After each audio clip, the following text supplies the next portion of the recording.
Forever. Dog.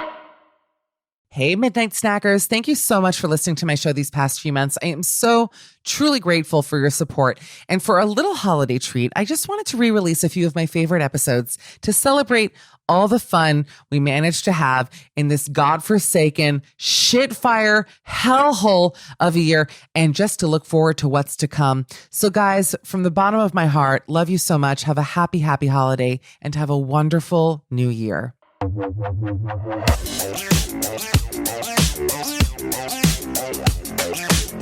Hi, everybody. It's your friend Michelle Collins. It's a new episode of Midnight Snack. Our guests this week rhyme because we have someone who I just adore so much. One of the Queer Eye boys. He has the show Next in Fashion on Netflix and a book called Naturally Tan France. And I genuinely adore him. He's going to be coming up a little bit later, but for now, we do a little weekly recap with Rhymes with Tan. Dan, my friend Dan Acton. Dan, who I saw yesterday in Brooklyn. I had a car for the weekend and I drove to Brooklyn. The only way I was really going to get there was driving, and we had a wonderful time. Hi, Dan. Hey, how are you? I'm good. How have you I'm been the last good. 24 hours. 24 hours have been good. I was thinking that, I was saying to you how the title of the podcast, Midnight Snack, it's cute, but it's like not me, but I'm going along with it. And then I thought, what's a funny title for a podcast? What's that about? I was like, maybe I should have brought this up to Alex and Tracy off air. But I was like, yeah, what's that about? It also sounds funny with an Australian accent. Yeah, what's that about? But we had a great time. I had one of the most delicious drinks with you yesterday that I think I've had in 2020. Yeah. That was so. I'm glad we met up yesterday. It was so much fun. We went to a place called James, and I had a plum margarita. It was delicious, but I had two of them, and I was fucked up, straight up. Well, I think they made them extra large because they were giving them in like plastic to-go cups, right? Yeah. So I think that's like more than you would usually get, right? It felt like a lot. It felt like they were a small movie soda full of tequila. Yeah, exactly. Right. And we had two of them, and we were sitting on the sidewalk. Obviously, we had to have our masks down because we were also eating cauliflower or whatever. And I don't know if what? Because you had to buy some kind of food. So that's what, like, obviously we're eating cauliflower, We just got a raw, we were just gnawing on raw cauliflower margaritas. No, it was really delicious. It was like a salty, it was really good, truly buttery. Yeah, turmeric-y. I don't know if it's because I haven't had true stranger human interaction, meaning with people I don't know, or perhaps the tequila did kick in. And I will tell you that I'm seeing it on my face. Like, listener, if you compare last week's video to this week's, I feel it. I see it. And that's all there is to it. But wait, every single person who walked by, I would talk to. I mean, I was truly out of my mind. I was thinking, that's true. Is it not true? I was just chatting everybody up yesterday. Remember the British couple with their cute little boy? There's so many cute fucking dogs. Oh, yeah. Really cute. I was just like foaming at the mouth, excited to be like, out and about. Yeah, that was a good corner. It was like a good corner for people watching. I'll come back today. What time is it? I will literally buy a car. And I'm going to buy a Mercedes on 59th and 10th and come back to you. So that was a fun little day yesterday. And then I did sober up. We went to a used bookstore. I bought like a huge, I literally judged a book by its cover. I bought a huge book of Nabokov short stories, but it really went with my decor. And then I forget what I bought. What's the about? No, I bought some other shit. I don't remember. I feel like this weekend was really strange for me because people love to hear about me shopping for cars. So Dan, if you'll indulge me, I do want to tell people what happened because, this is the other name for the podcast that I would suggest is It's Always Something. It's always something. I never get away with it. It's always. It really is. It's never. And it's not because I actually have low standards. I would say almost, dare I say, too low. Oh, so that gets you into trouble. Because you're always hopeful. Like you're optimistic about every situation. I like to think that I am an optimist, but that I also think that because of my comedic nature, the universe gives me things that they know that I'll need for material. Like, I feel like if I wasn't funny, then nothing bad would happen to me. Right. But because I'm funny, the universe goes, no, let's fuck her over here because it's going to make for a great story. So I discovered this incredible rental hack. And this is actually, I almost wasn't going to talk about it because it was such a good hack. but it did backfire on me. So I want to buy a car. Dan knows this already. And Avis, the rental car company, which also owns Budget. If you were to rent a car in New York, let's say for the weekend, per day, you'd be paying minimum $200-$300 per day because everyone's scrambling to get out of the city and the competition is high. I accidentally discovered, New Yorkers, listen up, that if you go on the Avis website to the buy a car, not the rent, to the buy, you can test drive a car, and they literally, this was the good part about it, is that I didn't have to go to the airport for it. They bring it to your local Avis. You can have it, and there's one on the Upper West Side, very close to where I live. So I thought this is perfect. They bring it to your local Avis. You pick it up. You have 2 hours of a free drive. It's like free zip car. You can go to Costco, do whatever you want. And then they give you the rock bottom rental rate for 3 days. So they charged me $75 per day for the rental. Wow. So I show up, I'm feeling good. You know me, looking good, feeling good. Get out of the car. This was on Friday. I did it. It was such a gloomy day on Friday. It was shitty out. I go in. The woman is so nice at Avis. Great. She goes, here's your packet. Thank you. I go outside. I'm waiting for the car. They drive up. Now, it's a GMC train. They drive up a car with Florida license plates, covered in bird shit. I mean, it was covered in garbage. It was so filthy, dirty. Normally, you get a rental or you go somewhere. It's nice. They especially with COVID, they sanitize it. They make it nice. It looked like after in Ferris Bueller when, you know what I'm saying, when they fell out of the window. Like, it just was fucked up. And I go, they want me to give $21,000 for this. I'm just asking, like, you want 21 grand for this? But I was nice. And the guys working there could not have been sweeter. Right. So this guy working, I'm going to give him a shout out because he was really a darling. His name is Solomon, which was my grandfather's name. So we bonded. Cute guy, sweet as sugar. I said, Solomon, I can't drive this. I got to look at it. And he goes, no, you're absolutely right. He goes, they didn't clean it. I'll take care of it. So he wiped it down, but it's still, I mean, you saw the car yesterday. Yeah, it was okay, but it was crusty. It didn't look like brand new. It had food in the crack between between the seat and the console, full of crumbs.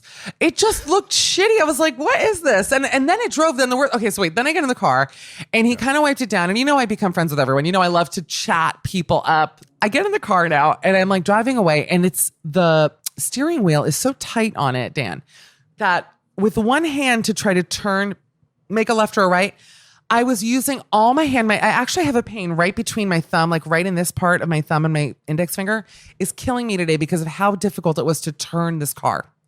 Oh my God. So then, wait, I just see your like triceps bulging when we're. Did you? Wait, look, they actually, look how skinny my arms look for real though. Let's talk about it. I mean, yeah. So wait, so now I'm in the car. I'm going to Long Island. I forget why Friday I had to go to I always come up with some shit. So I was like, going to Long Island. Fine. I'm crossing the city. I'm in the car. And only when I get almost to the bridge on 59th Street, I look down, the car has a quarter tank of gas in it. Now, you know that they're supposed to give you the car with a full tank because otherwise, what are you going to charge me? I mean, I was seething. So I called. So wait, then they called to be like, hey, we're just following up on this test drive. How do you like it? I went, how do I said,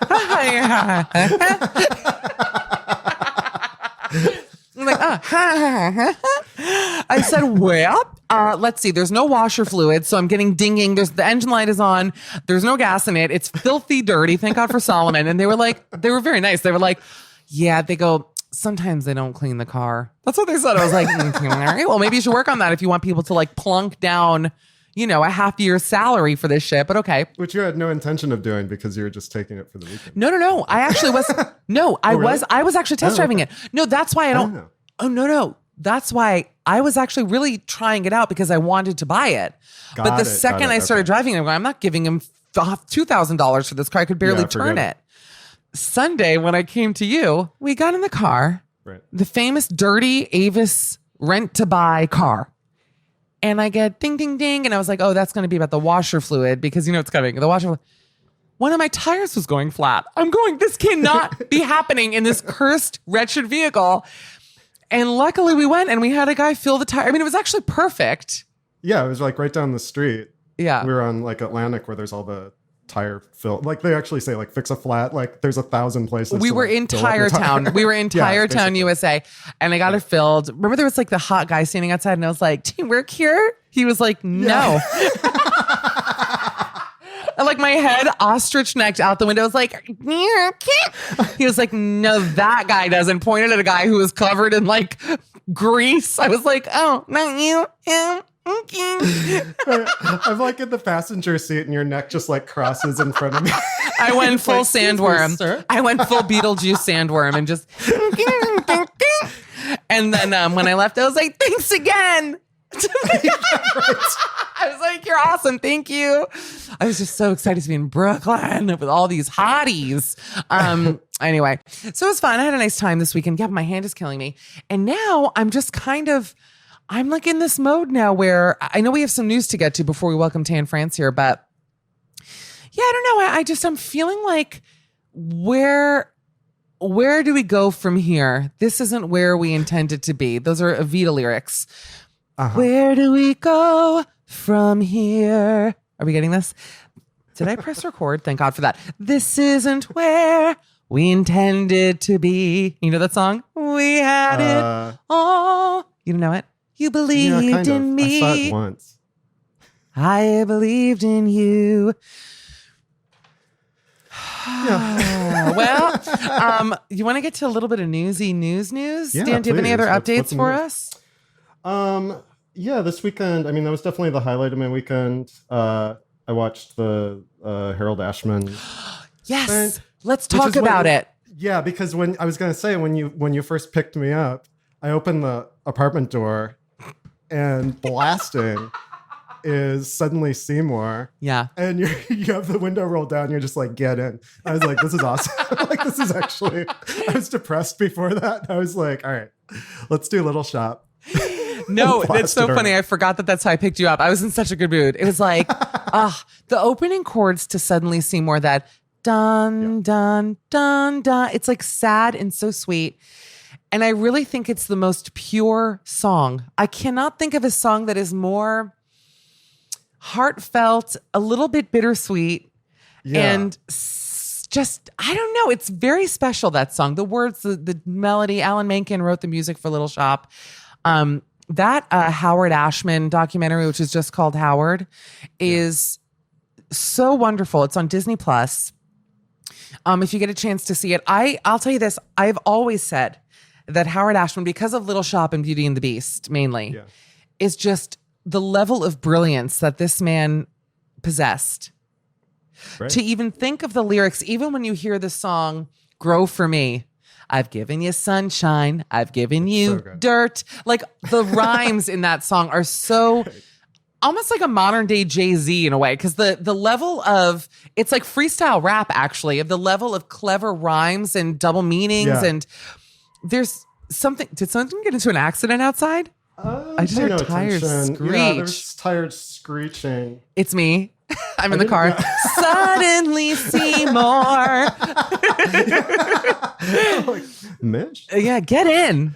We're going driving. But anyway, I just got a text. How dare she? Anyway, so listen. So but it was such a great documentary. And I knew that he was gay, obviously, and I did know that he died from AIDS. Yeah. But I knew nothing. I didn't know he was Jewish, for example. There were just things I did not know about him. Yeah, and I didn't know about his relationships like earlier in his life. Like, I kind of remembered from Beauty and the Beast, like the Oscars, like his partner accepting something for him. But it was great. It made me very, I don't know if sad's the word, but it really made me emotional. Like, you kind of forget about, you don't forget about it, but the whole period of the 70s, 80s, 90s where like AIDS was such a it's overlooked. I think it's been, I do think that it has been forgotten about, weirdly. And I think that the younger, I mean, look, the two of us were kids during the AIDS crisis. You know, I was 81. I mean, we're all around the same age.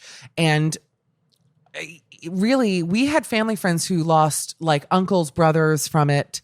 But it didn't affect my family directly. I will say, though, that when you think about the millions that died from it and the ignorance that surrounded it from the administration, you know, you look at Trump now and you're like, this motherfucker, and you look at what's happening with Corona. I mean, they obliterated the gay community. And because they were gay, they didn't aim to find a cure. It was never on top of anyone's mind or anything like that. And I actually think that the gay community today, and I actually will let you speak to that because I don't want to enrage anybody, or no, I don't, you know what I mean? I don't want to speak out of turn. So Dan, if you wouldn't mind enraging our listeners, but no, Sure. it's, we talk about it, but I don't think that the young gay generation today understands the gravity. Am I wrong to say it? Yeah, well, just because they didn't live through it, and there are people older than me that it hit much harder because like I was, a teenager when it was happening. Yeah. Mostly like when really most people were dying from it. So it doesn't even hit me as hard, but that's what this documentary took me back to. It's like, wow, what a huge loss of like a generation of people. That's right. Like him, like creatives and especially in New York and like these big cities, creative people, a generation of people that was just wiped out. I mean, thank God that today we don't face that, you know what I mean? And we have like preventative measures for it and everything else. And it's not, seriously, thank God for that. But to lose him, I mean, so many amazing minds and people, but God, it's just that to think of what could have been if he didn't die so young from it and the other musicals we would have gotten. I also found it really interesting because I'm not like a huge Little Mermaid fan, but I found it's cute. It's interesting. I love Little Mermaid. I think it's better than Beauty and the Beast. I know. Yeah, I just never connected with that. I don't know. Beauty and the Beast I listen to constantly. I love it. But he was saying how he fought for the song, "Look at this place, isn't it neat?" Like, na na na na, my collection's complete. I just want to sing so much. And what is the song? Part of This World? Part of Your World? Something? Yeah, Part of Your World, right? And that the Disney people didn't want to put it in. And he had to fight and say, you need this song. And in my opinion, it's probably my favorite song from The Little Mermaid. It's a great documentary. Honestly, I would watch it if I had kids, I would make them watch it. Because it's just, there are just so many. And also, by the way, good on Disney. Last thing I'll say is I always kind of associate Disney with being, I don't know, like maybe not necessarily. I guess they are very gay friendly. So I'm stupid because they have gay days and there's like, I know crazy obsessed gay fans, or meaning they gay haven't people. Always been like when he was there, he had to keep things a secret. Right? That's what I mean. So I'm very, I'm really proud of Disney that they made this documentary. You know what I mean? And that they were very open with his relationships, and his homosexuality was like a really big part of the story. So it just really was it was a great documentary. Yeah, I think it's great for like young people to see, like even as like an artist or like a kid that you're feeling like, oh, I might be a creative person or something. Yeah. Like it was a great story. Like, I don't know. I'm really glad you brought it up. Yeah. Tracy, before we go, because Tan France is coming. Tan and I have so much to get to. Normally we would, Dan, I'd keep you here for, hours on end. But I will say this. I do want to read this. Tracy, can I just read this? I know that she's going to have me killed. Okay, I have to read this, Dan, because nothing has ever appealed to me so much. Do I have a right to be upset that my husband set up a Taco Bell booth in his home office? Married for a year. By the way, if they divorce, I'm just putting this out there. If they divorce and this man doesn't come find me like Richard Gere and Julia Roberts, except he's holding a Crunchwrap out of a limo sunroof and I rappel down on a churro. Like, I'm just picturing how this would look. Married for a year. Husband has always had a soft spot for Taco Bell that I don't understand. Already, this is not my kind of a person. What do you get it? Yeah. What's not to get? I'm with you. Legitimately, to me, I've never tried heroin, but I don't need to, because biting into a Crunchwrap and getting the corner where they put the cheese, I actually genuinely cannot talk about it because it makes me too hungry. It's a drug. Yeah. I think it's pretty garbage, even for a fast food chain. Long story short, one day I come home and there's a bunch of 90s Taco Bell memorabilia in the garage. I'm like turned on. Apparently, one of the local restaurants was getting a remodel, and I guess he bribed the manager to let him grab a booth and some other things. By the way, I hope this is true. Like, I really need photographic evidence. Yeah. Now we have separate bank accounts. So he did this all with his own money. He set it up in his office, which he didn't think was a big deal because it's his space and I hardly go in there. Let me stop to say, great. So far, I'm like, what's the question here? He's doing everything right. He's doing everything right. Okay, wait. She goes on. He set it all up and asked me how I felt about it. I told him my honest feelings. I thought it was ugly and tacky and glorified a less than mediocre fast food chain. Not to mention it goes against the entire motif of the rest of our living space. You don't say. You don't say. The motif. Which is like what? Jack in the Box? Or like, what is the rest of the Arby's. Be like, you knew I put the horsey sauce sign in a few years ago. Why do you have to come in?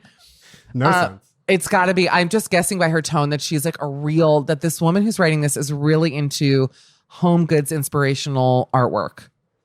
Yeah. She loves text on a wall. It's just my energy from it. Okay, wait.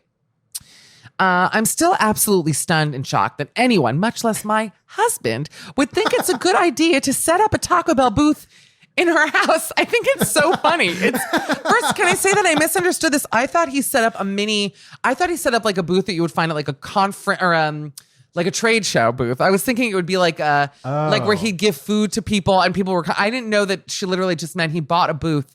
I think it's sort of funny as shit. I'm fine with it. It's in his office. Why should it bother you? It's probably sort of comfortable to work out, right? I kind of think it's really funny. I would imagine it's orange or purple and yellow. Like, what are the Taco Bell colors? Yeah, purple and orange, I guess. Sure. Yeah. They're kind of cool, actually. They're beautiful. Suffice it to say, he's upset. I feel like I have a point because it's our house. I live here too, but he claims it's his money and he can do what he wants with it. Am I crazy or do I have a right to be upset?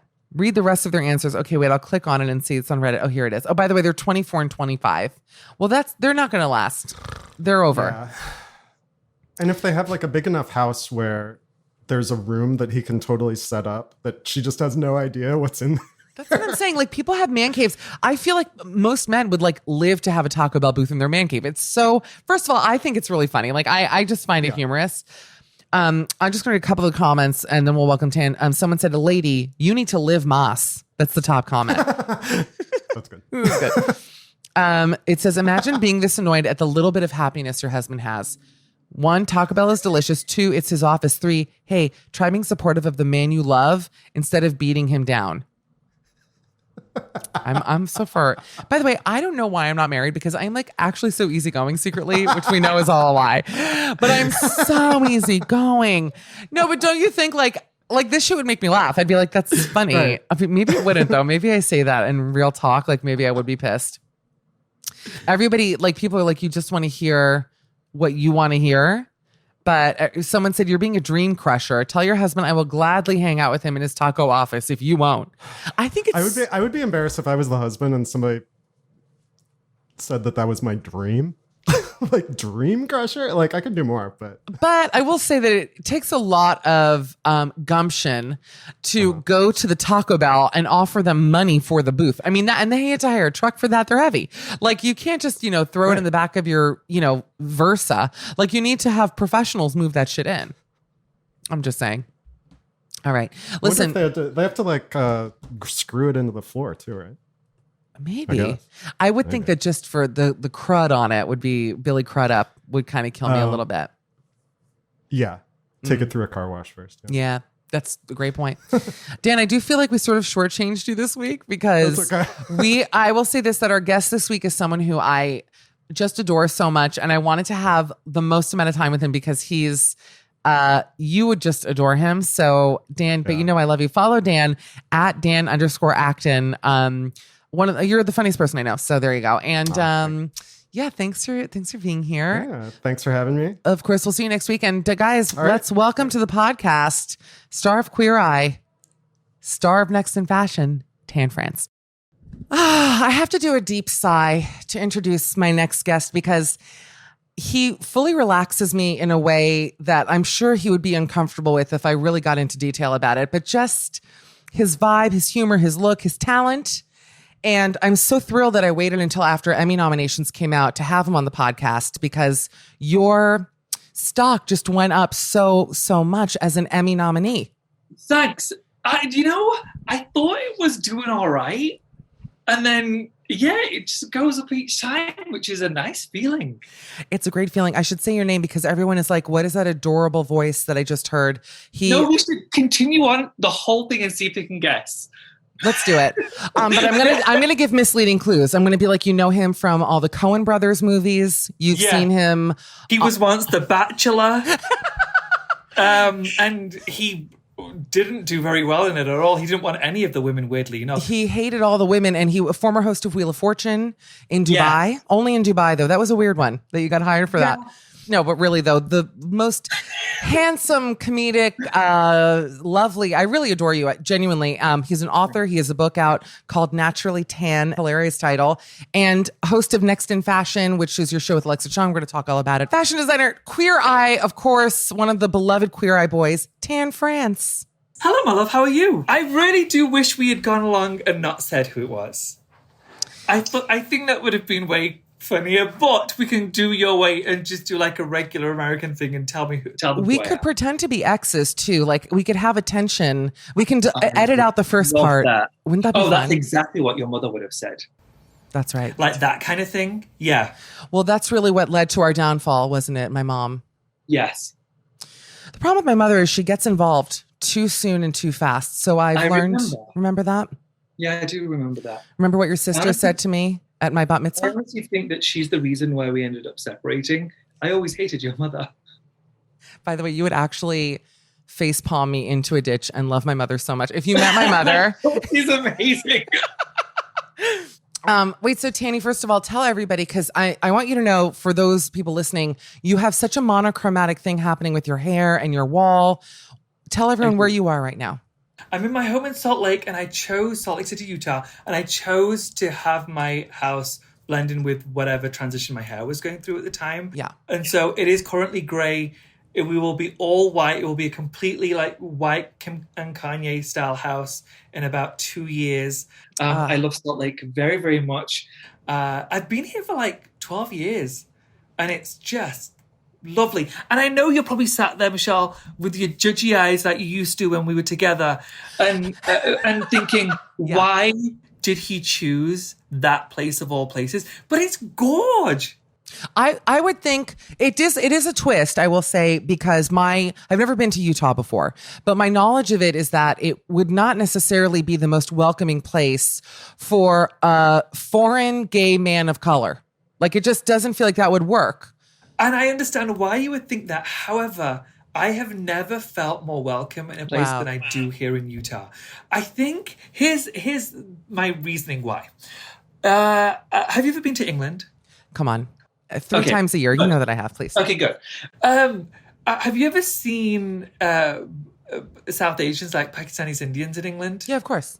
Yeah, okay, great. They're usually not treated the best way, in my opinion. They're usually I remember this very distinctly as a kid. You were always told you can date a South Asian person, but you can't marry a South Asian person. Your parents will be terrified. And so when I came to Utah, apparently the second whitest place in America. Second whitest state in America. I think that they were just so shocked by the fact that I was a different color and I spoke in a way that they thought only white British people speak. I think that I just confused a lot of people, but they were also enticed by it, and therefore they didn't cause me any issues. They were just, I think, enamored by it. And so I've never had an issue. Never, ever, ever had an issue in Utah. Not once has somebody said something offensive to me, whether it be because I'm brown or gay. Or, well, maybe also famous. But I imagine you were there before you were known. Yeah. The fame thing only has been around for literally 2 years and a couple of months. Like before that, I was just regular old Tan. But why did you want to go there? Because was it just something about the Great Salt Flats? Were you attracted to the nature? Because it's supposed to be a very beautiful state, just the geography of it. Yeah, I really do believe this. I'm not just saying it because I live here. I think it is the most beautiful state in the country. I've been to, I think it's 41. And I think it's the most diverse landscape that you'll come across in America. It really is beautiful. But it wasn't because of that. I'm going to say it as it is. Dudes were hot. The dudes were real hot. Oh, they're so manly there, aren't they? They're like very... They're just... They're so special. So I came out here for the first time about 14 years ago. Mm-hmm. And within the first day, I saw just hot dude after hot dude after hot dude. And the women are disproportionately attractive also. Anyone that's been here does notice the same thing. The people are exceptionally attractive. I will say that we have more cosmetic surgery done in Utah than anywhere else. What? Other than Kuwait, Utah has more cosmetic surgery. You're actually blowing my mind right now. As someone who lived in LA and felt like Mrs. Potato Head in comparison with the Area 51 alien faces that walk around Beverly Hills, you know, I would have pictured Utah being like granola. I know it's religious, obviously, but sort of blonde, blue-eyed, like kinder Aryan, I would say, vibe. I am shocked that people there get plastic surgery. Weren't they going to do a Housewives of Salt Lake City? Or they're doing one, right? I must admit, I'm really upset about it. Why? And I can say to Andy too, I'm like not excited about it just because, I don't watch the Housewives shows. I don't know if you're a fan of the Housewives shows. Of course I am. But I'm an idiot, Tan. I love all that garbage. You know that. they find like some really mean people. I'm not a mean person. Like I can say mean shit. Of course I can. Come on. But I really like positive stuff. Like I really don't like people tearing people down, and so these guys on the show, they just do that. That's like their main talent. That's not true. Show. That's not true. I'll defend the Housewives. I think. Hold on. Okay, I will say this. It'll be interesting to see how Utah plays out because I find that on a lot of the other seasons, people's drinking becomes a major storyline, especially here in New York. It's really almost watching women devolve in real time. So I will have to assume that the Utah women may not be as into drinking. I don't know the culture. I believe there's only one Mormon on there. I think every else is one Mormon, so I think they might actually drink.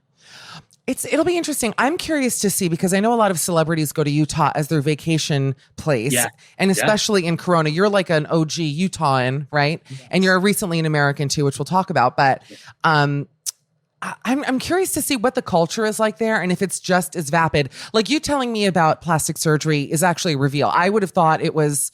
I was actually excited to see Wrinkled Housewives. I thought, finally we're going to get... No. Oh, no. They're going to be so hot. Like, I'm positive they're going to be so hot. I think that there is a major common misconception with Utah that they're a little bit backwards. They a little more granola. Yeah. I think Salt Lake in particular is a pocket of weirdness in Utah where they are way more cosmopolitan than you would expect from Utah. Anyway, back to Housewives. I will say I've only watched like possibly 5 episodes in my entire life, and it's usually in a hotel room whenever I'm on a tour, and I was surprised. Okay, here's one thing about the Housewives. So I know Gigi quite well, Hadid quite well. Yes, and we figured. I was like, of course. And I met her mom, and I truly had no idea that she came from a TV show, that she was on a TV show, because she's just the nicest lady in the world. Yeah. Then they were watching Queer Eye, her and Bella in Gigi's house. And I said hi, and me and Gigi were going to go out to dinner. And her mom had asked something about what's it like for you in TV. And I was like, why? Have you done something on TV before? And they all laughed. I'm like, yeah, she was on a show called The Housewives. I had no idea because she just wouldn't, in my opinion, she wouldn't fit in. But she was the person that convinced me maybe there are nice people on. Yeah, but she got obliterated. And I don't want to certainly smack talk. I don't want to get on the bad side of any Hadid. It is not, I can't afford to. I literally financially, I know. I financially can't afford to, but I will say that her mother, couple things to note about Yolanda. Yolanda's no. She's actually first of all, she's stunning, right? So it makes sense that her daughters would look like they look. Her 2 big things were she had the biggest fridge. Actually, 3 things. A huge fridge that had its own Twitter account. I've seen that since. It's insane. It was like, it's kind of like the dairy room at Costco, something you may not know. Yeah. I don't know if you're a Costco member. It's my life. I want to be buried in the produce room, like next to the sliced celery. When I got my citizenship, I wanted a job at Costco just so I could say I had an American job. No, by the way, so chic, and don't put it past me because give it like a year. And you're going to see me like rotisserie the chickens. Like I'll have a whole thing. At the Utah Costco, I'm like, wait, Michelle? I have like a hot husband. He's the manager. I'm like, oh my God, Brad's here. Sorry. Brad hooked it up. Back in the back. No, so Yolanda had this fridge. She also had, this was a whole thing. she said she has Lyme disease. That was like a big thing with her Lyme disease. And a lot of people questioned it. That was a really major storyline, actually. And she eventually got off the franchise. I don't know if she left it or if, how it ended there. I actually don't know the difference. But I remember that once her and Gigi were at a birthday party. Now, you've met me in person. I'm tall, curvy, but I'll eat a piece of cake. Like, if we go for your birthday, I'll eat a piece of cake. I'd be offended if you didn't. Yeah. Thank you. That's kind. I remember that Gigi and her were at a birthday, and Gigi had I'm telling you, 4 granules of this yellow cake, and and that was it. And I thought, that is why I never had a modeling career. And I know that a lot of models, but I was like, the discipline to put her looks, to have that mentally locked in where you're just like, I can't even eat cake because I know that it's going to show up. I thought, I'll never just be disciplined like that. Yeah. I will say this. The times I see hang out with Gigi is when we're getting food. Right. She can eat me out of house and home. Here's what I'll say to that. I know a lot of models myself. I actually think that they're funnier than the comedians that I know. I'll say this about models. They have great senses of humor. I think because designers are funny. It's just a very laugh out loud kind of group. But I see models who order a lot of food and then they don't eat it. There's this thing. No, I'm always there. She eats it. Okay. At 100. And I'm not just saying. I believe you. Believe me. I honestly was shocked thinking, I don't know how she looks as she does because she eats more than I do. And believe me, I can just sniff a piece of cake and it is on my body somewhere. It shows. I have blown rails of cake with models through the straw. And I'll tell you this, in 2 minutes, I can barely fit through the door, Tan. But I don't really want to talk about my youth. I want to go back to something else you said. So, of course, I've been to England, and I always go to England because I find the people there very funny. Unlike a lot of Americans, the humor is extra. There's just a cleverness there. Yeah. You mentioned that brown people, like East Asian people, were not treated kindly. And I know that I won't even say the words. There are words that exist in England that here have no meaning. I'm thinking of the P word. I'm sure you know what it is. Yeah. That here are just what does that even mean? Did you face that growing up? Because it's such an unknown thing here in this country. Yeah. And I just want to also add that I grew up loving the show Goodness Gracious Me. Me too. The best show, East Meets West, that movie, which was so funny. Yeah. And so to me, I always felt, oh my gosh, I can't explain it. I was just like, oh, look at these hilarious people. Would never consider there being discrimination because it doesn't exist here in that same way. So what was your experience like? And is that why you left England, do you think? Yeah, I've been quite vocal about it, much to many people's dismay. I've made many comments saying that the reason why I decided to leave England was because I was sick of the racism. I want to make it very, very clear. I'm not saying all Brits are racist. That's as stupid as saying all Muslims are terrorists. I'm saying that I had a lot of experience with racism. Almost every one of my friends in England is Caucasian, and they're the most amazing people I know. I know many wonderful people. However, the vocal people who hurl abuse at you, they're the ones I hear. They're the ones I see regularly on the street, and they're the ones who made me want to leave England. I just wasn't willing to put up with it, and it was almost every day. Even if it wasn't every day, every time I was out the house, I was ready for somebody to say something disgusting. And it was something that was ever present. I'd never known a time in my life where I wasn't verbally abused. I knew it from the age of 2 or 3 that if you're out of the house, if you're in public, somebody's going to call you the P word. That's just the way life is. And so it wasn't shocking. I was just done with it. I was sick of accepting it. And it's because I came to New York when I was 17. I was here for 5 days and nobody called me anything racist. And I was like, oh my God, there's a place in the world where they don't know what we are and they don't know what to call us. Yeah. Even if they're thinking something disgusting, they don't know what to call us. And I do love the confusion on an American's face. Not anymore because they know, arrogant to say, but most people at least know what I sound like. If they know what I look like, they know what I sound like. But back in the day, it would confuse them so much. They'd think, oh, Indian guy, he's going to speak like this. And then I speak in my strong English accent and it confuses them. And so that was always really funny to me. But nobody could ever pinpoint a place to be able to say, you're this, so this racial slur applies to you. Right. And that was so appealing to me. Racism was something that I was about to say really got into. But yeah, when I was 4 or 5 was the time when I was actually beaten For my race. Oh my God. As a little boy? Yeah, by No. people who were 18, 19. The oldest one was 22. And that was the first time I realized, oh no, it's not just they might say words that hurt me, like they are physically going to try and hurt us and possibly kill us. And so that changed it for me. Very early on, I thought, this isn't my home. Did they ever catch those boys and did they face any penalty for it or no? You know, here's the nice thing about tight-knit brown communities. We don't call the police. You know how people will say now with the Black Lives Matter movement, in many black communities, you don't call the police. Like that, they're going to cause you more problems. You handle your business like you handle your business. That's exactly what it's like in England for my community, quite honestly. You handle your own business. And so thankfully they were dealt with. Well, I like that. Ooh, dealt with. Now I'm hard. you dealt with them. Okay, that's exciting, Tan. Is your family still over there in London? Everybody's still over there. Oh yeah, my I'm the only one gosh. who left. They must miss you. I would like to believe they do. I see them very regularly. I'm super close to my family. I don't know how you're doing with Corona with your family, but even before then, we were very much like video call every couple of days. I text my sister constantly. Like she has a running report of what my day is every day.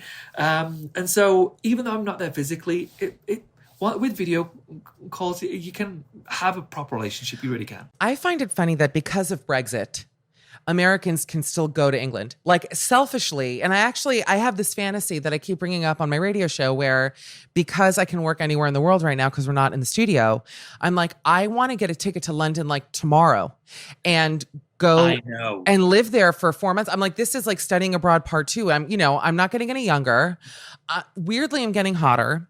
You are. All the lights go out. Like the sun sets immediately. I'm like, wait. No, but I do feel like this is it. Like this is almost the universe telling me, get there now. But then I have people DMing me going, it's a shit show. It's worse than America. It's not. I can't imagine it being worse than here. I mean, I've got 2 points for this. First of all, I love that you think the universe is speaking to you. Hearing white women speak is one of my favorite things in the world. oh my God. First of all, how dare you classify me as a white woman? A white woman talking about the universe, speaking to her. Like, let me take my medicine. I grab a handful of rose quartz. I have to take some medicine right now. No, I'm not even like that spiritually. But I do read into signs. I do. You know what? Yes, I'm a white woman. Okay, I'm Jewish though, so I'm still attacked worldwide. But yeah, go on. Welcome to our world. Yes. And then the second thing is, My family is all still in England and they're living their lives right now. And I'm so jealous. I got my citizenship earlier on this year. Yes, congratulations. And thank you. And I'm a dual citizen. However, when you get your citizenship in America, you have to give off that citizenship document to the government to create your passport. But that means that whilst you're waiting for that, you cannot leave the country because you can't get back. You have no documentation to get back. I could use my passport, my British passport, to go to England, but then I've got nothing to get back with. Oh my God. How long does it take to get your American passport? Outside of COVID, I could have done like the premium service for a week. Like, Yeah. Or the longest is 8 weeks maximum. Great, totally fine. However, because of COVID, they're running it around about 6 months. No. And so... you can't do something. I don't know how insolent a child you were, but this is me. If somebody says, we don't want you to do that, all I'm thinking is, I'm going to fucking do that. I'm going to show you, you bastard. Yeah. I should have checked if I was allowed to swear beforehand. It's you. Of course, Kurt. I mean, I'm a dirtbag. I'm a human garbage hole. And you know I'm trash. So yes. I wanted to. All I wanted to do as soon as I found out that I can't leave for about 4 months is find a place to go away. I keep looking at Norway. Okay, talk to me about everything because I've done nothing but research this. Okay, great. Hulu. There is a foreign movie. I know that a lot of us don't like to watch foreign movies because we have to read the subtitles. However, no, I love a movie from a foreign land. Go on. try a movie called The Wave. It's not that it's amazing, it's just beautifully done. So it's like an apocalyptic movie. There's this small town in Norway and this avalanche hits. And because of the avalanche going into the rocks going into the water, it then creates this massive wave, almost like a tsunami. Oh my God. And it destroys this town. Anyway, this is actually a real thing. It's happened twice in Norway before, but not in this town that's featured on in the movie. But it did say at the start of the movie, this town is due its date, like it's due its apocalypse. However, seeing the movie just made me think with my husband, we need to find a way to go here for a month. And he's like, literally, this movie is about how there's going to be an avalanche. It's probably going to hit within the next 10 years. And you're thinking you want to go and spend the next 4 months. But you know what? That's why you're a business genius, because let me tell you this. If you survived an avalanche, you think you're famous now, you're coming back with lines at Target. If you manage to live through it, it can change your Like life. truly being like, did you know that Tan survived an avalanche in Norway? People would squat down and shit. They'd be like, what are you talking about? And it could be great. I have never been to Norway. I went for the first time in November. Have you ever been? No, I'm dying to go. But I'm sure you've been to Sweden and all the other. Yes, I love Scandinavia. I love it because it's the only place on planet effing Earth outside of, I've never been to Croatia. Famously, I've heard tallest men, biggest dicks in Croatia. And by the way, side note, I know you're married, one of the open bordered countries that Americans can still travel to. I'm like, wait, why am I fucking around with these emotionally closed Brits? Let me go to, Dubrovnik, get the Game of Thrones house. Are you sure largest penises? That's in Europe, can't be the world. I know where you're going with this. I'm going to Google it to double check because I'm nothing if not a truth teller. Croatia, biggest dicks. It's got to be wrong. It's got to be Europe only. I'm going to have my producer look. Croatian big dick. It's a whole channel on Pornhub, Tan. It's bookmarked. Size doesn't matter, but these are the average sizes from the region. Which country is the biggest penis size? Okay, I'm so excited to tell you this. It says from all over the world. Group 1. Oh, I don't want to read the small ones because I feel like I'll get in trouble. Yeah. Okay. Group 2. I got to scroll down to that group 4. Okay, that's the group. Oh, okay. Are you ready? Venezuela has 6.7 inches. That's the top over Sudan, 6.4 average. Wow. Wait, you know what? Maybe Croatia isn't the biggest. I thought this can't be right. Tracy, will you? No one's here, by the way. Tracy, will you please look that up? Just so the audience knows, she's pointing to the corner of her room as if she's got staff. Hey, Trace, do you mind grabbing me that coffee? Thank you. There's literally no one else here. Wait, here at the top. This is group 4. By the way, I want to see this like NCAA March Madness of these groups, like small versus big, like who's going to make it. Okay, I'm very proud of my peoples. I'm Hungarian. Hungary is in group 4.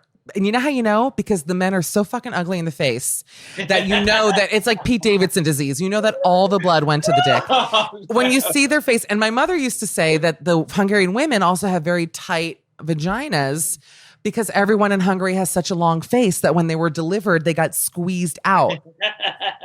Okay? Just saying about my people. I know you didn't come on to talk about this. Lebanon, Panama, Peru, Puerto Rico, Sudan, Venezuela. We can all the biggest D's. Do you know that feels about right? That feels okay. Peru is surprising to me. Very. No, not for me. Really? They're little though, the guys. That seems right. It's just I would have been surprised if it was Croatia. I actually feel extremely upset because I have been telling people for years how I have to go. You're upset because you've just been exposed as a fucking liar? Yeah. I'd be upset too. Wow. You know what? He pulls no punches. That's why he's an Emmy nominee.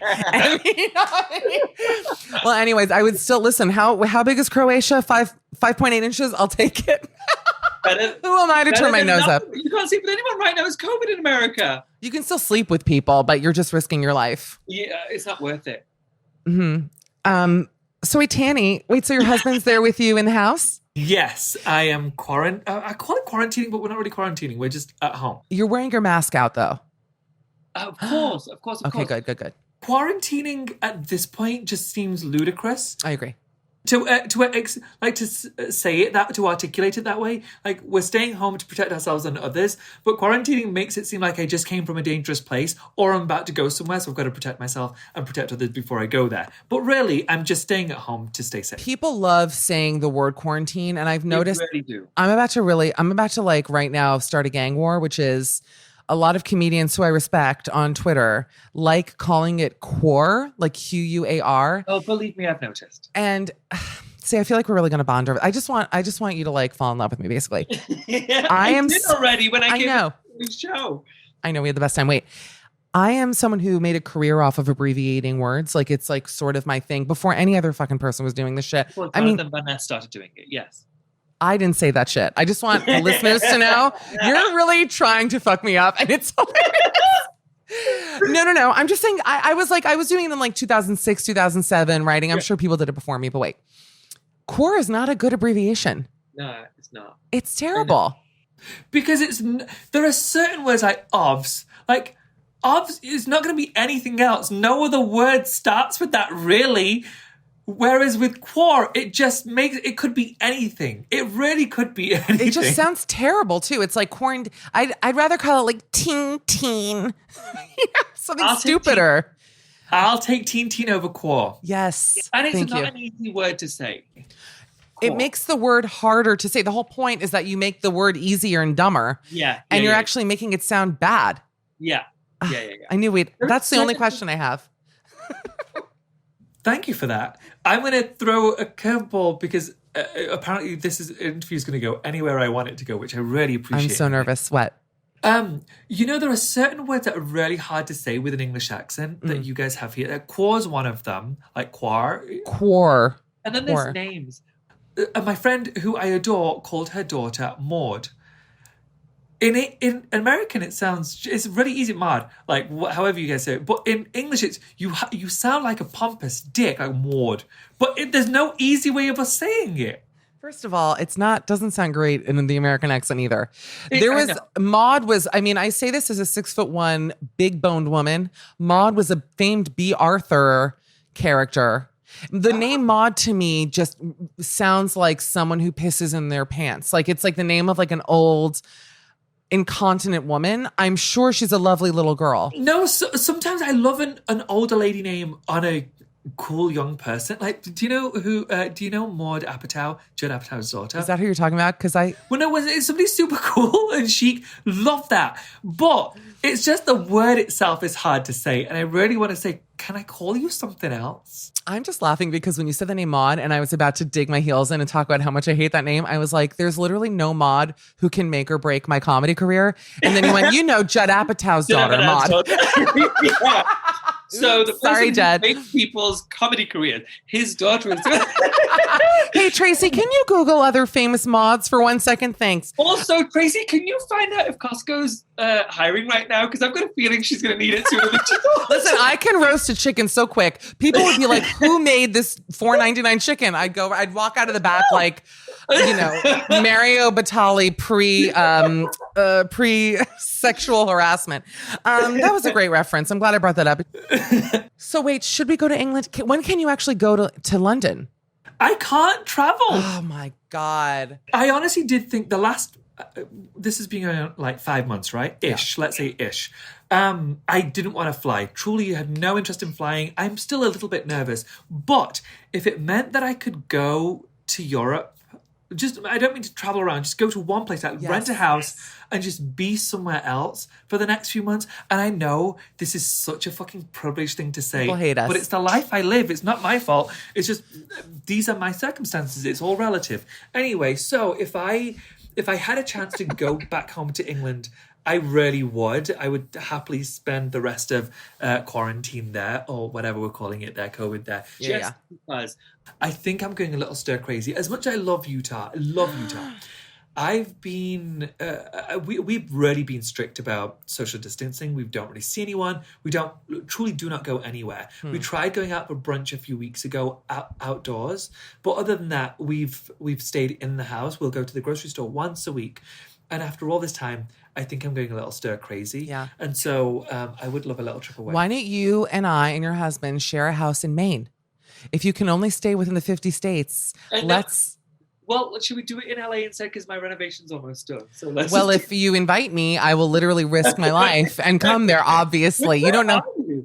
I'm in New York. Oh, you're in New York. Yeah, I am. Everyone, New York has turned somehow in the past 2 months. New York has turned into every like scare story from the 1980s. Like there have been crazy muggings, robberies at gunpoint. I still feel okay. Like I think it's being a little bit blown out of proportion. I have noticed that it doesn't feel as safe. Rough idea. Like whereabouts are you? I'm on the Upper West Side, Upper West, which. You're fine. Well, you know what's funny about that is that I went to Brooklyn yesterday and I constantly walk around the Upper West like, wow, I'm fucking beautiful. Like I walk around, I'm going, I am stunning. I am a 10. And I feel more attractive in the Upper West Side. To anybody with eyes, yes. I went to Brooklyn yesterday and I looked like the ghost in the movie Ghost who lived on the subway. Like, do you know that old guy? I think his name was Vincent something. I immediately turned 75 years old. I was haggard looking. Everybody was so hot. I'm going, how do I even have the nerve to ever feel good about myself? I don't go to Brooklyn. Maybe that's where I need to just go people watching. I love a hot person. Everybody was hot there. And I was furious about it. I sat out for brunch yesterday and I said, this is wrong. Like they shouldn't all, and everybody was in their 20s. And I'm having a moment now where it's like my last year of my 30s. And I'm like, okay, I still think I look obviously incredibly young. Yeah. You really do. Like, I'm not just saying it. You really do look fantastic. And I'm not just going to say for 39. Like you do. Your skin's gorgeous. Your hair's full. The hair is too full. But take it back. I know you think the universe is talking to you. I always believe the evil eye is watching. Yes. Do not say too full. It's perfect. You know what I will say? Poi, poi, poi. Spit 3 times. That's what my mother does. You got to spit 3 times. We just do. Yeah, same thing. Two. Yeah. Wait. I'm having so much fun with Tan France. We actually have to bring you part 2 of this interview come Thursday. So if you want to hear the rest of what really I think is an informative, hilarious time with Tan France, just come back here Thursday and we'll have part 2 up. Bye. Hey, welcome back, guys. It's Michelle Collins. This is Midnight Snack, and we're going to bring you part 2 of my absolutely hilarious interview with Queer Eye's Tan France right now. I just feel like I wish that we weren't living in this scenario because I feel like you would have been in New York and then we could go drink together. And that would be when we really bond. Well, you do. Okay, I know you've got your own questions. Who knows? Maybe you don't. Maybe you. I literally have nothing. Take it away. Can we just tell the audience how we met? So we don't know each other very well. However, I believe we fell in love very quickly. Yeah. So I had never been invited onto your show, which felt like a dick move for any of the press we've ever been on. And I still don't understand why. You never explained it. Are you really being serious? No, I never had you on because you never were pitched to me as a guest. We get pitched guests at Sirius and I say yes or no. Then they actually, I'm going to really shock you and turn the tables around to your people. Cause they say, oh, do you want the Queer Eye Boys? I go, of course. Cause I actually know Jonathan from back in the day. And I did have Anthony on and then only very recently Bobby, but I said, yeah, of course. And so then they take my yes to your publicists who then said no. So he's eating a big pile of shit right now. It's a Netflix thing. It's a Netflix publicist. It's not my own publicist. Okay. So go on. We were on press tour for Next in Fashion with Alexa Chung, and you know Alexa somehow, and that was the first time we met. And within a heartbeat, it was very clear that you were the one we should have been coming to see at Sirius. Thank you for saying that because I agree with what you're saying. Not putting any of my fellow amazing Sirius hosts down, but I feel like at that whole network, like whenever someone is funny, I'm always like, please put funny people on my show because most people don't really know who I am, but then they walk out and they're like, and not to be cocky or anything like that, but it's the one thing I'm really confident in is just meeting people, making them feel comfortable. We'll do a good interview. Yeah. And people always walk out going, wow, she was great. Like she's so fun. And I'm going, thank you.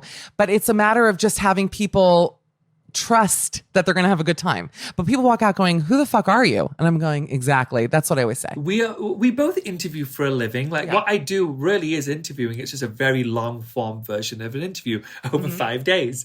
But interviewing, I think people think that hosting or interviewing is easy. Like, you just ask Yes. a few questions. You've come up with the questions beforehand. It is not. Like, what you do when I'm actually talking about you is a skill. Like, you make people feel like you understand what they've been up to. You've actually done your research and you are listening to what the fuck they're saying. And first and foremost, you entertain. There's nothing I hate more. I've done so much press over the last few years where I'm sat in an interview thinking, I am so fucking bored. Like, get me the fuck out of here. And I'm sat there like smiling at my publicist. I was about to say something that was going to be my tell. And so I'm not going to tell you how I get out of an interview. You have to tell me because no one will connect it. No one will connect it. What's your way of getting out of an interview? You have to say it. Me and my friends used to, back in the day, like 10 years ago when we were here, and we used to go to a party. I was in my 20s and I used to party a little more than I do now. And to get out of a party, we'd say, oh my God, this is a super fun party. And that meant, like, we need to get the fuck out of here. Like, it's time. I'm not waiting. If I don't care if you want one more drink, I'm out. And so I told my publicist this. And so if I ever say to them, oh my gosh, this is such a fun interview, they know, my publicist knows, we wrap it up. That's so genius. Because you know what's so great about you? What sign are you? I know you don't believe in it, I'm sure. I'm a Taurus, apparently. My favorite male sign. Okay, that's why it's the best male sign. Taurus, nothing beats it. I mean that. I'm a Cancer, and if you know any other male Tauruses, hook it up. But wait, you know what? They know. Yeah, if you hear me say, to the host, oh my gosh, this is such a fun interview. And it's just that line. It's not, I don't embellish it with anything else. Sure. That is, they listen out for it, and they're like, okay, he's so bored. That is so funny. You got one more question. I'm like excited for you that you have that. It's really exciting. And I don't believe you used it on my show. We just ran out of time. No. Can I tell you my other one that I started doing? I've only had to use it, I think twice I've used it, and it's never aired. Because when the show came out, I'm very happily married. I love my husband. So, truly, I love my husband so much. Yeah. It drives Jonathan crazy how much I gush about my husband. He's seen us interact 1,000 times. 12 years on, like, he's still my very favorite person on the planet. Which I know is no, look at me. I'm like beaming. I'm like leaning. I'm almost touching the camera with my nose. I'm so excited. Yeah, go on. Anyway, me and Anthony in particular, we are very similar in the fact that we don't drink, we don't go to bars and clubs. We became really close really quickly. However, I believe gay men can be friends without wanting to fuck. Yeah. Like, I really have always thought that. I've slept with very few people. I've slept with very few people, but I've had many friends along the way because that is possible. You don't have to sleep with everyone just because they also like penis. I would hope so, by the way. Yeah. Okay. And so but because Anthony and I were so close, and we hold each other's hands a lot, but I also do that with Jonathan and Karamo and Bobby. But because people just assumed, well, these two seem like they might be a match, we should start suggesting that they're doing something inappropriate. And so the question started, is your husband at all concerned with how affectionate you are with Anthony? Which is basically saying, does your husband know that you're sleeping with Anthony? Is their way of articulating that. And so it happened once, and I was really pissed about it, thinking, my husband's going to see this interview, his family's going to see this interview, and you're insinuating that we're doing something inappropriate. And so the next time it was asked, everyone who knows me knows, I am very nice, I am very kind, but if I feel like you've overstepped, and I don't offend easily, like, you really can't offend me easily, but if I feel like you're taking advantage, I always have a very harsh retort. Which, by the way, that's normal, British, and also smart. Very British. It's very, totally very correct and appropriate. Mm-hmm. Yeah. And so this lady, I can't remember what network it was. And it was, most of my interviews used to be pre-taped because I couldn't stop swearing. And I can stop with some, but I wasn't allowed to do live because Netflix gets charged if I say fuck or cunt on. Wait, you're joking. No, like, networks get charged if you say fuck or cunt on a live show. Like, it's a real issue. Oh, wow. So, but they're my go-tos. Anyway, this woman was asking me this question, and she was basically saying, "Are you sleeping with Anthony?" And so, very calmly said, "Oh my gosh, I'll answer. Of course, I'll answer." But I didn't realize we were so close that we could talk so personally. You know, when your husband's fucking you, do you use a vibrator? Do you come naturally, and do you squirt? or is that not something you can do? And she's like, excuse me? And I was like, wait, I thought we were besties. I thought we were sharing like sex stories and stuff. And she was like, I'm sorry, I don't know what's happening. I was like, you think it's appropriate to ask me if I'm cheating on my husband, and it's not appropriate for me to ask if you squirt when you come? Like, I don't know what the problem is. And then I was like, do you want to continue on with the interview and ask me more appropriate questions? Then we can continue. If not, we'll stop. What happened? She was happy to stop the interview. Wow. I have so many questions. I did it one more time and didn't have to do it again. Apparently, the word got around. Yeah. Apparently, people found out that he doesn't take well to being asked if he's cheating on his husband. What if the only question on this paper was, now, does your husband have a problem that you're sleeping with Anthony? And I'm like, and yes, I do squirt. No, wait, I would be like, yeah, I use any toy in the drawer, whatever you want me to say.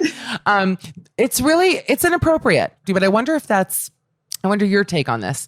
Do you think that's because as a gay man, sort of sex with gay men is almost like I don't know. I wonder if interviewers feel more comfortable asking it to you because culturally, gay men are just more open sexually. Maybe they talk about it more. And so they're like, oh, this is fun gal pal gabbing, when actually you're a human being and you have emotions and a husband. And it's actually quite belittling to ask that to you. Absolutely. Yeah. And if this were maybe, again, I'm not judging anyone's relationship, but if this were like my first year in this relationship, maybe I could be swayed. 12 years on, I think I've shown that this is my man. Like, I'm committed to this person. We got married twice. Like, I'm committed to this person. Aww. Maybe just give me the benefit of the doubt. And also, we have to start to accept that gay men can be friends. That really is a thing where gay men can be friends, even if I see Anthony's beautiful. Of course, I see Anthony's beautiful. I'm not blind. Does that mean he's my type? Absolutely not. Absolutely not. And even if he was, it's like, who cares? It's inappropriate. I agree with you. It's good that you're doing that. My type. Karamo's Auntie's. I used to really piss Auntie off that I was so vocal about it. Auntie's beautiful. Of course, I can see objectively he's beautiful, but he's just not my type. Whereas Karamo, the first time I saw him, like gorgeous. Oh, Karamo is, because I've seen you guys. I've spied on you in the Serious lobby, and Karamo is so tall. Oh my God. Oh yeah. Him. Ugh. Are you guys still in touch? Like, how is the Fab Five doing in I won't say the word, the Q word. I FaceTimed Karamo yesterday. I also spoke to Jonathan a couple of days. Every week. We speak to them every week, without a doubt. Okay. But we were interviewing so much. So you know how the Emmys push goes. Like, you do your press shit to try and get the nomination. Then once you've got the nomination, you do your press stuff to get the actual award. I did not know. Actually, let's talk about this. How much time do we fucking have? I don't even know. I want you to know something. We have as much time as you want. I'm sure Tracy's going to kill me, but I am having fun. Leave her alone. Hold on one second. Hey, Trace, turn the timer off. We've been on for 40. I mean, listen, let's do like 10 more minutes. That's fine. I'm sure they're going to have me killed. I'm okay with it. I might take 15, but I love this. So go. 10. Okay. So I think that the audience should know this, and I wish I'd added it to my book, but I didn't. When you see a show get an award, or an actor or an actress get an award, people didn't just watch that. Let's say, for example, it's Unorthodox. Oh, it's such a great show. Obsessed with How it. hot were the guys on Unorthodox, by the way? Every Orthodox. When I was driving through South Williamsburg yesterday, I literally was like, beep beep, like, take it off. Like, I'm at it was 95 degrees. I want the Blazers, but they, oh my God, Yankee, even the dick was hot. Moshe, whatever his name was. I was like, all right. Anyways, go on. I think Moshe's super cute. Moshe's, yeah, I liked him. Okay, go. So let's say that as an example. It isn't just a case of people watch the show, they love the show so much, these voters, that they're going to nominate them. No, there is a full campaign by the studio who gets them to do press, that gets them to do live events, that encourages the press to talk about that show might be nominated, to remind voters at every turn, hey, have you voted for that show yet? Yes. Or have you seen that show yet? You should watch that show. There is a full-on machine that goes behind it. I feel like it is work to be nominated. And a lot of times, you're lucky because I feel like you're working with working with Oz, basically. Like, Netflix is... the mafia. Go. You're basically part of the mafia. It's really funny. I'm not allowed to comment on that, actually, but... Really? No. I'm like, wow, no, Netflix is truly, it's astounding what they've done. It is. And I know I shouldn't probably say this, but there are other networks who do wonderful shows too. I don't know if they have the budget in place to really do a big award show push the way Netflix does. But I am so definitely grateful. don't. Yeah, I'm so grateful to be on a network where they really can do the award show push. I do think that I would like to believe that there is a world that where the shows that win the big awards, the top awards, it really is because people already saw the show, they were really excited and think it should win without a doubt, as opposed to having to be reminded every day, oh, I should watch that show, oh, I should watch that show, oh, I should watch that show. Yeah. There's good shows. There's some good shows. Yeah. Netflix is funny for me because the binging, I think, has a bad effect on my mental health. Like if I just am sitting for hours and hours watching TV, you know that woman, I talk about her often, the woman who got stuck to her couch, the obese woman who sat so long. Yes. Every day I lift my legs up once an hour so that it doesn't seal completely. But no, it's just incredible. And Queer Eye, I mean, listen, I wonder if like you ever get to the point where you're almost sick of talking about it because it is so popular. You know what I mean by that though, where it's so massive that you're just like, can I have a day where I don't have to bring up the show, you know? So I don't do as much press as I used to. Okay. Yours is my only one this week. Oh, nice. You're kidding. Yeah. Thank you for doing it. You're the only That's one so this week. I did one last week. I'm just going to brag. Hit me. I agreed to do one last week. I said I wanted a month off from press, but I did one last week because it was Hillary Clinton who asked. I was like, yeah, I'm going to say yeah to that. I'll say yeah to that one. Wow. It blew my mind. Like truly, I was shaking before the call. I was so excited because I've always been a Hillary fan. Yeah. Have you done Graham Norton's show in London? The radio show, not the TV show, because they film on a Thursday. I've never the last 2.5 years I've never been there on a Thursday. That sentence could be the name of your next memoir. I've never been in London on a Thursday. There's something very moving about that, actually. Believe me when I say this is not an exaggeration. I had 19 days off this last year. So 2019, I had 19 days off. 2018, I had 26 days off. So I only got to be in my own home for 19 days last year. But that means that our schedule is so tightly packed that when we go to England to do press, I'm there for 3 days, maybe 4. When I was there for Next in Fashion, I asked for 1 additional day to go and see my family. So that brought me up to 4 days. And then I was right back to LA. I landed and I was in an interview within 2 hours of landing from London. This is why you're a homeowner. I want the listener to know, because I feel like you really, your work ethic is so... It's honestly astounding. I mean, and I meet a lot of people, but just how much, I think because you're so funny and good looking, I'll be honest with you, I think that people oftentimes take celebrities like that for granted because it's like, well, they ski by in their looks or his charm or whatever it is. You're working your ass off. I mean, not only making the show, and now I'm kissing your ass, but it's coming from an honest place. You know that. It's, no, we're here for like another 2 hours. I'm like, my battery is now dead. No, but it's true. I think a lot of people take certain celebrities' work for granted, and especially with what you do, because you're not an actor. Yeah. And I say this as someone who does a minuscule amount of giving herself to what you are expected, right? But even for me, sometimes I'm giving so much of myself, just like talking on the radio show, the podcast, whatever, just even in person doing things that I'm like, I need to save a little something for me. Agreed. Because it becomes, you feel...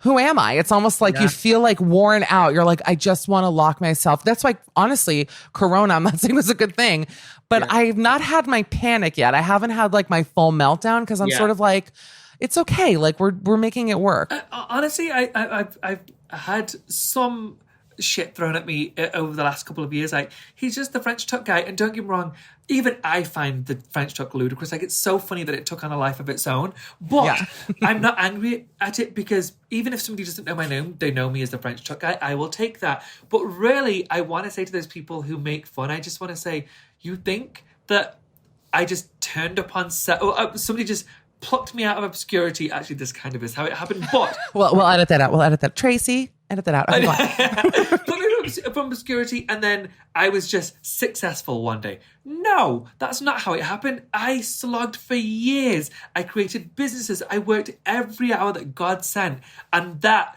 meant that I could be the French tuck guy. Like that the French tuck, you being known for something, in my opinion, is priceless. Really is. Like, you can't put a value on that. It is priceless. But you don't get to that point by just doing a day's work every 6 months. No.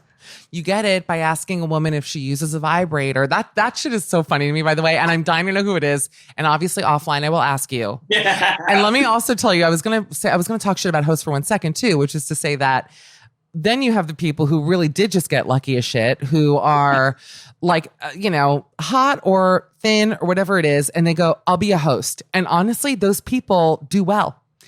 The people who have committed to being hosts, they kind of get far, even when they're not good at what they do, if they have the look. I do want to also tell you that is part of my story, where I was just found. So I don't know if I mentioned to you when I saw you IRL, but I had my businesses.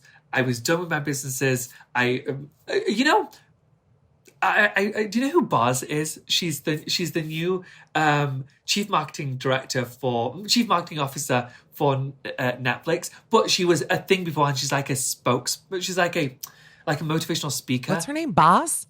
Boz, B-O-Z. B-O-Z. Love that. Okay.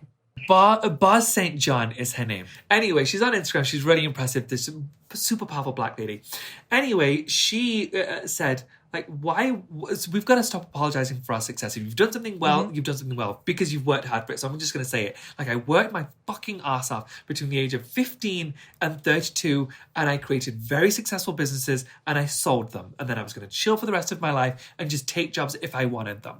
And then Netflix found out and offered me an audition for this show. And so I kind of was plucked out of nowhere. And I know I'm very lucky, but it wouldn't have happened if I was just hanging out doing nothing. Well, also, they plucked you because you're great. I mean, you really just naturally are good at it. So it's like, thanks. It happened for a reason. And I got to tell you something too, is that really with all the Queer Eye guys that I've met, I think Karamo is the only one I've never interviewed. Jonathan, I knew Jonathan before Queer Eye, like back in our LA days, but you're all very charming. Like every single one of you really is either funny or just warm. This isn't an accident that you guys have seen the success that you have. Yeah. And obviously the chemistry between you also goes so far, but it's not by accident. It's not, listen, look at the Queer Eye guys from the first round of when they did the show initially. Like Carson is probably one of the funniest people I've ever met in my life. Like he's so funny. Brilliantly, one of the funniest people in America, I think. But Me too. Yeah, it's all for a reason. And wait, and next in fashion, you're coming back for another season. No, we're not. God. Goodbye. No, wait, I thought you got picked up. Let's talk about it. I've not talked about it publicly before. Wait a second, Tanny. You know that I'm not an asshole. I put my leg up to talk to you about this. I swear on my life, I thought it was coming back. And that's why I was like, maybe, oh my God, I'm not a fucking piece of shit. I promise you. I like that you thought it was. That gives me hope because we loved the show. So Alexa, first things first, Alexa. I love Alexa. Yeah. So much. Like truly, it's almost that I could be sectioned for it. Like you should send me to hospital for how much I love this girl. Anyway, I got to work with her for 5.5 weeks, and every day I just thought, I can't believe I get to call her my friend now. I've loved her since I was 20 when she first came on TV. I was blown away. I think she's one of the best hosts truly ever on TV. She's hilariously funny. I know from her T4 days. Yeah. And then Alexa and I, for those, because I know you know this, but we met on her MTV show here in America. And we just clicked immediately. And really all of the friends that I've met through her, like these hilarious British people, I would actually include you in that group because we sort of met through Alexa. And the funniest people in the world. I mean, just so clever and quick. Yeah. So, and you guys had such a good thing going. I loved the show. I'm actually very upset that I'm really upset. I'm shocked. Thanks. Me too. So I was upset about it. I get why. And the honest thing is, it's an incredibly expensive show. Like if you saw the show, you saw the production. It's such a big show, and it's just not sustainable. And I know that my focus has to always be Queer Eye, and I love Queer Eye so much. And this really does. Next in Fashion did take a lot away from what I was able to do with Queer Eye, because Queer Eye takes up a whole year. It's a it's a big show. It takes months to film. We do so much press, and so to film a show where you also have to do other global press, it really does eat into what you can do for Queer Eye. But the show did super well, especially. So it wasn't. I don't think that. I don't feel it as strongly in America, but when I'm outside of America, that's what people know me for. They don't know me as well for Queer Eye as they do Next in Fashion. Wow. That makes me so happy, especially in the UK. I went back shortly after Next in Fashion hit. The amount I've been to England a few times since Queer Eye, and every now and then people will say, "Oh, hi, you're the Queer Eye guys. Hi." It was constant for Next in Fashion, and they didn't know what other show I was on, which really made me laugh, because most people in America have no idea that I'm on Next in Fashion, but they know me only from Queer Eye. I feel like it's how Celine Dion has hits in like Japan that we've never heard. Britney does too. In England, That's right. She has a couple of songs in England that were massive in the UK that were never a thing in America, which blows my mind. Give me an example, because you know I'm a Britney girl from the old country. God, I so wish I could remember this song.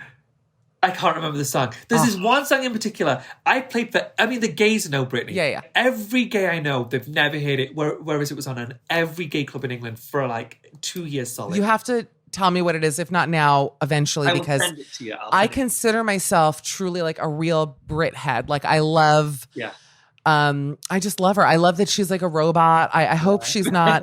She is like a true Rosie from the Jetsons. Gosh, so Brittany, I told you we weren't going to be able to do it in 10 minutes. I know. She's going to kill me. I'm happy with it. Listen. Tracy, let her live her life. What are you doing? Like, Tracy. If you're waiting for lunch, go grab your lunch, just chill. Like, we'll be fine. Anyway, so I've been seeing her on Instagram a lot, and I just want to give her a hug. Like, I do adore Britney. The hair and the eye makeup, and just.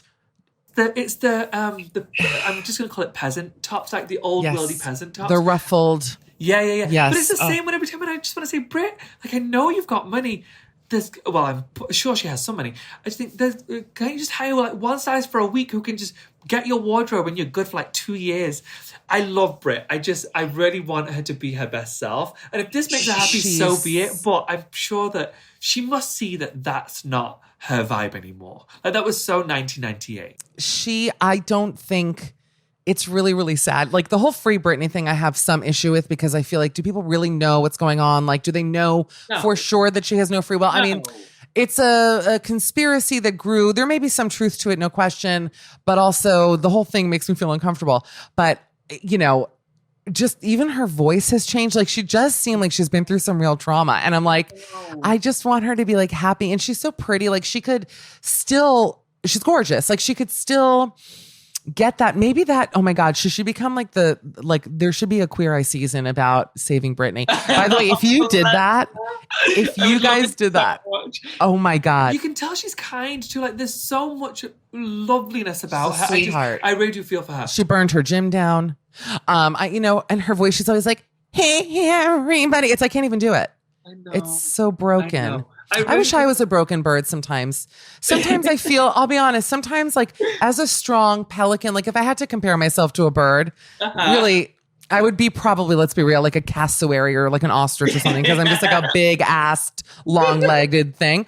But like, I wish that I was like, sometimes I do wish that someone would just put me in a shoebox and rescue me. You know, like I want to be like tended to. And like, there are some people who are just like that and I'm not. And it's sad. You know, I really do feel for the people who got famous really young. That is one thing I'm so grateful for. If I were to refer to your universe again, I would really thank the universe for allowing me to be famous when I'm in my 30s as opposed to in my teens, because you're a lot more resolute about who you are. Your personality's developed. You're kind of set in your ways. You're a little shit and you're stubborn. Like, you know what you like and you know what you don't like, and you know what you're willing to put up with and what you're definitely going to say no to. And I'm so grateful for that. I think if I were to have garnered this kind of success when I was in between like 18 and 22, 23, I would have been a shit show. shit show. I agree with you that it really does taint. I know some child actors. Actually, a dear friend of mine was a famous teen actress, let's call it. And I think she remained level-headed only because she was protected by a good family. Like she had people around her. Have a good family, yeah. You know, they were very, I don't know, they just weren't in the Hollywood world. And so that's what it was. It wasn't like Toddlers and Tiaras, you know, with those kind of scenes. Oh my God, Tanny, have you seen a show on Netflix, see, Synergy, called Baby Ballroom? To watch it today. Run, Do Not Walk. It's from England. I think it's from 2016. It's set, as I mentioned, in England. I'll say it 10 more times. About people who, Tracy's just texted me that we're at an hour. I know. No, but listen, we'll wrap in a minute. But cut to sun goes down. I have a long beard. Who Dan's dead. your cage, Tracy? We love Tracy. Tracy was a child actress. She's like, hey, you're going to have to rap because I'm feeling triggered. You would love her, by the way. But it's about these parents in England who have these kids who go take ballroom dancing classes. And Tan, I'll tell you this much. At 39, you know, it's that question, do I want children? I'm like, do I want kids? Do I want kids? And I've never wanted kids. I've always honestly found children annoying. I hear a baby cry, I panic. I just don't like the vibe of a kid. Yeah. And I don't know what's happened to me, but in Brooklyn on Sunday, as an example, there were so many cute kids, like truly sweet, well-behaved children. Yeah. And I thought, now, if that was my kid, if that kid was my kid, I would absolutely just love it to death. But these children are so lovely, and they take ballroom dancing classes, and the boys are very, you're going to love the little boys on it, because most of them are extremely confident. And they have their little tuxedos and flamboyant. They're so cute. All right. You're going to shit. It's like the best show. I really want to have I want to go to England for a handful of reasons. I would literally move there tomorrow.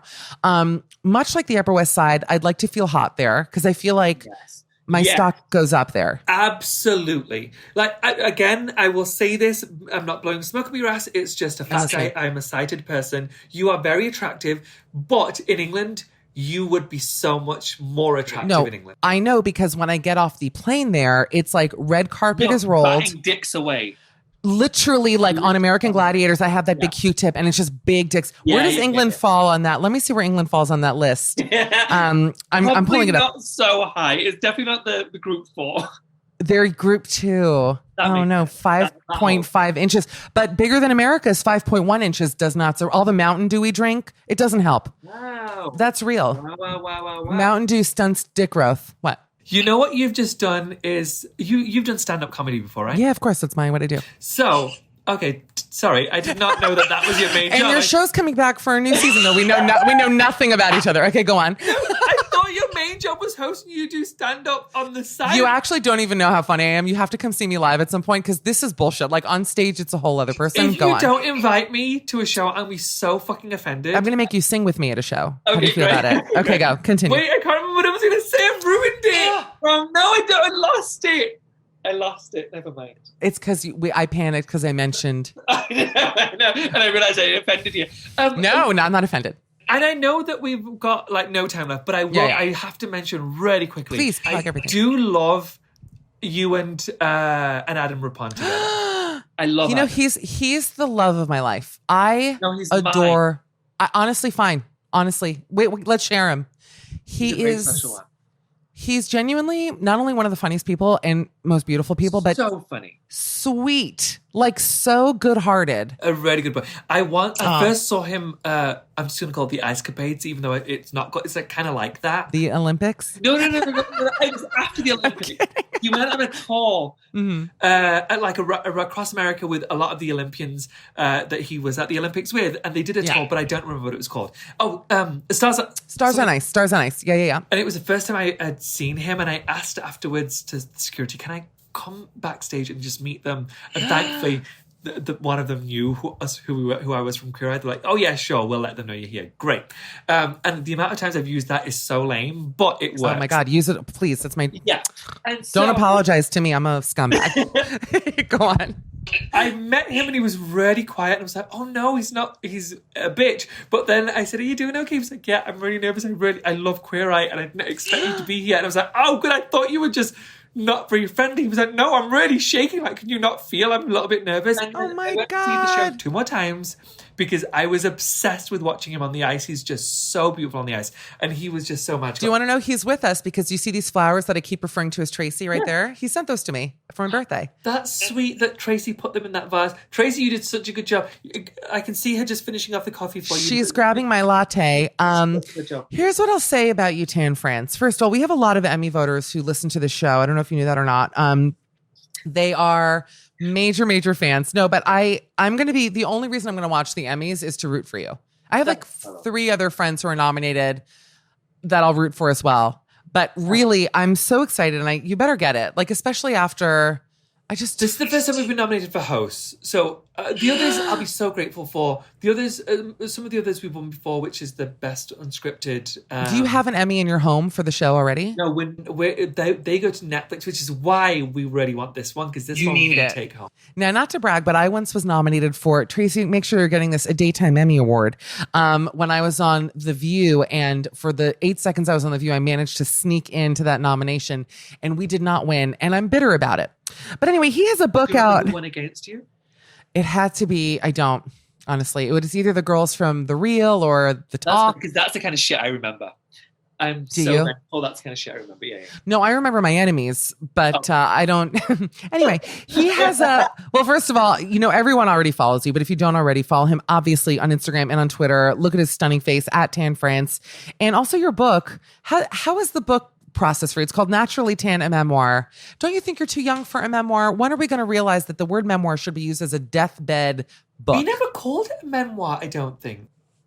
It says memoir on Tracy's notes. Tracy has done you real dirty today. No, Tracy, We love Tracy so much. So Okay, go. joking. I'm sure. No, I know. She's the best. Yeah. It wasn't necessarily that I wanted to say this is what has happened in my life to this point. It was basically an opportunity to call out the racists. Really, Yes. it was. Like that. I was using it as an opportunity to say, "Hey, brown people exist too, and we're just as important." So that when they said you can write about whatever you want, that was the main thing. I was like, up until that point, I said no interest in a book. I'd been asked a few times before, "Do you want to write a memoir?" No, thanks. "Do you want to write a memoir?" Absolutely not. And then this one company, St. Martin's, who I adore, they said, you can say whatever you want. Like, you've got complete free reign. We won't give you notes other than this could be formatted differently, but talk about whatever you want. And so I was like, as long as I can talk about what it feels like to be a child in a community where you are attacked every day, that's the only way I'll write a book. I love that you did that. And I'm sure there's so many kids all over the world, specifically in England, who are really living that exact. Yeah. Has it gotten better or worse? I wonder, because Brexit really, there is a hate. Brexit really shocked me, to be honest with you. And there's just a hatred kind of coursing through the veins of the globe, not just here in America. Yeah. I think it's happening all over the world when it comes to just hating others. Yeah. And that goes, I'm not going to mention each race or whatever that's being attacked, but it's quite scary. And I don't know why it's happening right now, or if that just happens in waves naturally, or what's going on. I've got a really sad story to tell you, which is the story that apparently we're going to leave off on. But I think it's important to tell you because you've asked, hey, how are things after Brexit? Obviously, I don't live there anymore, but my family still does. My family is Muslim. And my sister-in-law, who I love very much, she wears something called a niqab. And for those out there who don't know, that is the veil that Muslim women choose to wear over their face that just exposes their eyes. She came from a very Western family, but she chooses to wear that. My brother doesn't enforce it. She doesn't have to wear it, but she chose to wear it. She's chosen to wear it since she was 14. Wow. And now she's, I think, 31, maybe 32, I may be wrong. Anyway, she was forced to stop wearing it because she has kids. She has 3 children. The youngest is 4, the eldest is 8. And she was sick of being spat at or people throwing things at her in the street with her children. She just didn't want her kids to see it anymore and for them to constantly see their mom being attacked in the street. So she stopped wearing it 2 years ago, even though that's something that she chose to do for herself to protect herself because she didn't want people to judge her by her looks. She's very pretty and she doesn't want sexual attention from anybody. She doesn't want people being nicer just because she's pretty. She wants to be taken only for who she is as a person. And she was forced to stop because of the racism she was experiencing every day she left the house. And so that's that. If you want an example of how things are for people of color across the world who are minorities, That's it. Yeah, I hate to say it, it actually doesn't surprise me. And I say this as some, I'm horrified. Don't get me wrong, but like just from my very limited experiences in the UK, and I actually remember I had not even on the same level. I'm just bringing up that even anti-Semitism, not nearly as bad, although I don't know for the Orthodox community is what they're dealing with, but just there's also a lot of that. There's a lot of the real thing. It's a real thing for every kind of non-white Christian minority. And it's really just makes me really sick to my stomach for not just UK, for also here in America, our country, two countries I love and I've always felt very connected to. The question is, how do we stop it? Is it that we're electing the wrong people? I keep wondering, is it that when we give a platform to someone like Trump, we're allowing racists to really act on their natural instincts? And so we're kind of exposing it. But what I will say is the counterbalance, because those people will always exist. I think the counterbalance is allowing, and this isn't meant to be an arrogant comment, allowing people like me and other people in marginalized groups to have a voice, to have a platform, to see us on TV, and then you humanize us. That is the reason I wanted to get on Queer Eye, because I knew it was going to be a global show. It's on a global platform, so people can see that guy's gay, that guy's Muslim, that guy's South Asian, that guy's an immigrant. Why can't I like him? And not only that, you're actually like sort of better than everyone else. I mean, you didn't hear it from me. I'm like, you're listening to these things like, you're the best. I just think you really are. Yeah. Like, why would you see that as a threat? So we have to keep allowing people to put a face to the things that people are scared of so they can have a somewhat personal connection. The amount of times I've had people say, I thought that I hated Muslims, but you're Muslim and I like you. I'm like, then maybe there are others out there that you will like too. And 100%. So I think there's a counterbalance to it. I actually think that's a beautiful way to end this. Really, it doesn't feel like we had an interview. I feel like we just had a FaceTime. Zoom call. Yeah. This is just so fun. And Tan, first of all, from the bottom of my heart, thank you for doing the podcast. Because I was so excited when they said we have Tan France. For me, this was like when they said Moonlight won the Oscar and then the Moonlight cast got up. Like the level of elation I felt that night is how I felt when they said that you're coming on the show. I just adore you so much. And I am rooting for you in every facet of your life. I want everything to just always be shiny and new for you. So go buy his book, Naturally Tan, and obviously watch him on Queer Eye. If you haven't watched Next in Fashion, hello, what else the hell are we doing? That's what I want you guys to watch. Watch Next in Fashion because it's so fun. I'm going to make them give you a second season because of my mistake. I'm going to be like, look, Moonlight style. I'm like, look, I said there is one. You have to do it now. And yeah, Tanny, I hope I get to see you soon. Like, please, we'll get the main house together or I'll just come visit you in LA. I'll just come to LA. Adam's there too. Like we'll split custody for that those few days. Wait a minute. Actually, do you know that I always have a place in his beautiful home? So that's going to happen. Okay. I'm going to make that moment happen. Tan, I adore you. Thank you. I adore you too. Thanks for having me. I appreciate it, my love.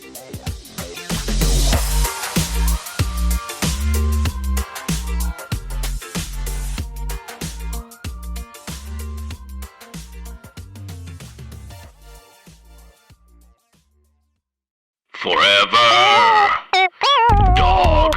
This has been a Forever Dog production.